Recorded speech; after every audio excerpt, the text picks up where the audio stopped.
Hello, this is Tapinator, and today I will be reading you The Lightning Thief by Riordan. It is an amazing book, and it's great for all readers, probably about a 5th grade level, but since I own every single book, if you guys like it, I think I'll read the entire series, and that's going to take a long time. But, stick in there. It's going to be a fun read. Alright, The Lightning Thief. Chapter 1. Once I get there. Chapter 1. I accidentally vaporized my pre-algebra teacher. Look, I didn't want to be a half-blood. If you're reading this because you think you might be one, my advice is, close this book right now. Believe whatever lie your mom or dad has told you about your birth, and try to lead a normal life. Being a half-blood is dangerous. It's scary. Most of the time it gets you killed in painful, nasty ways. If you're a normal kid reading this book because you think it's fiction, great. Read on. I envy you for being able to believe that none of this has ever happened. But if you recognize yourself in these pages, if you feel something stirring inside, stop reading immediately. You might be one of us, and once you know that, it's only a matter of time before they sense it too. And they'll come for you. Don't say I didn't warn you. My name is Percy Jackson. I'm 12 years old. Until a few months ago, I was a boring student at Yancey Academy, a private school for troubled kids in upstate New York. Am I a troubled kid? Yeah, you could say that.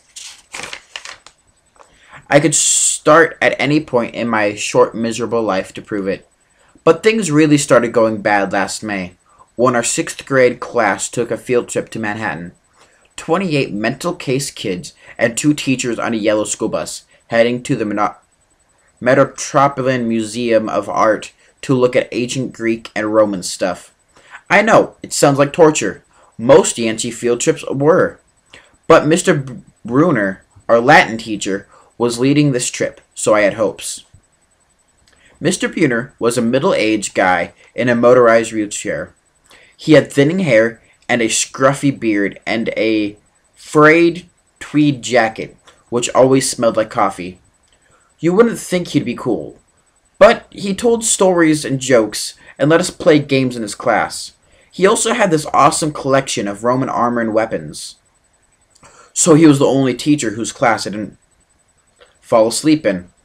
I hoped this trip would be okay at least. I hoped that, for once, I wouldn't get in trouble.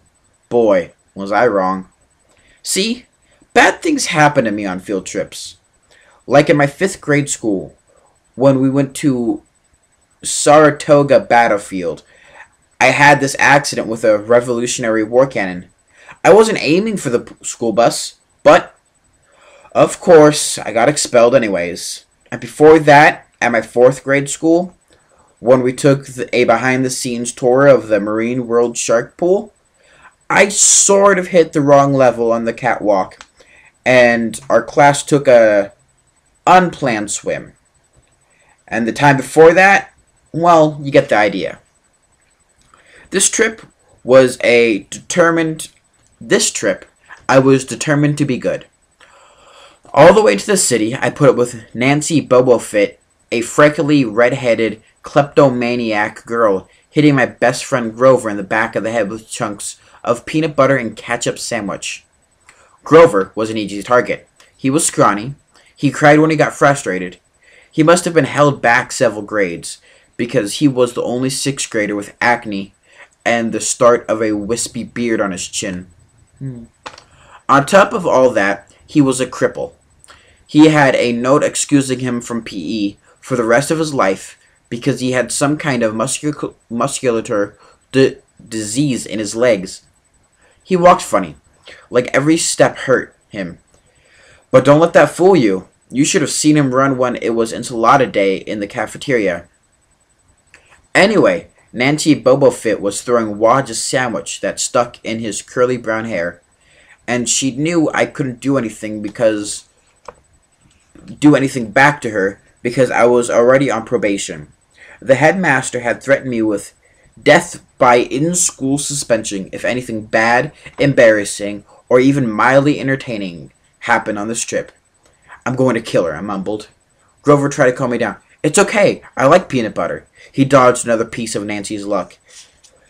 That's it. I started to get up, but Grover pulled me back down to my seat. You're already on probation, he reminded me. You know, you'll get banned if anything happens.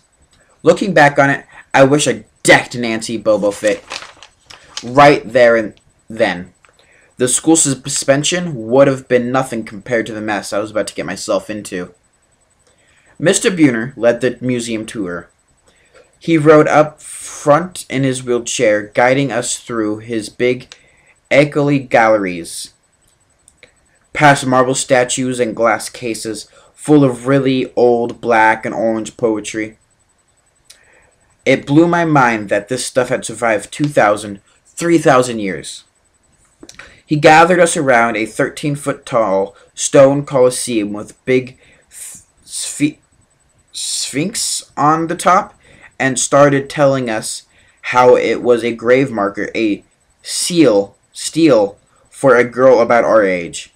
He told us about the carving on the sides. I was trying to listen to what he had to say because it was kind of interesting, but everybody around me was talking, and every time I told them to shut up, the other teacher / chaperone, Mrs. Dodds, would give me the evil eye. Miss Dodds was this little math teacher from Georgia who always wore a black leather jacket. Even though she was 50 years old, she looked mean enough to ride a Harley right into our locker. She had come from Yancey halfway through the year when our old math teacher had a nervous breakdown. From her first day, Miss Dodds loved Nancy Bobo Fett and figured I was the devil's spawn. She would point her crooked finger at me and say, "Now, honey," real sweet, and I knew I was going to get after-school detention for a month. One time, after she made me erase answers out of a old math book until midnight, I told Grover that I didn't think she was human. He looked at me real seriously and said, "You're absolutely right." Mr. Buhner kept talking about Greek funeral art. Finally, Nancy Bobo Fett snickered something about the naked guy on the stele, and I turned around and said, "Will you shut up?" It came out louder than I meant it to. The whole group laughed. Mr. Buhner stopped his story. "Mr. Jackson," he said, "did you have a comment?" My face was totally red. I said, "No, sir." Mr. Buhner pointed to one of the pictures on the stele. "Perhaps you'll tell us what this picture represents." I looked at the carving and felt a flush of relief, because I actually recognized it. "That's Kronos eating his kids, right?" "Yes," Mr. Buhner said, obviously not satisfied. "And he did this because..." Well, I racked my brain to remember. Kronos was the king god and... God? Mr. Buhner asked. "Titan," I corrected myself. "And he didn't trust his kids who were gods. So, Kronos ate them, right? But his wife hid baby Zeus and gave Kronos a rock to eat instead. And later, when Zeus grew up, he tricked his dad Kronos into barfing up his brothers and sisters." "Ew!" said one of the girls behind me. "And so there was a big fight between the gods and the Titans," I continued. "And the gods won." Some snickers from the group. Behind me, Nancy Bobo Fett mumbled to her friend, "Like we're going to need this in real life. Like it's going to say on our job application, 'Please explain why Kronos ate his kids.'" "And why, Mr. Jackson," Bruno said, to paraphrase Mrs. Boba Fett's excellent question, "does this matter in real life?"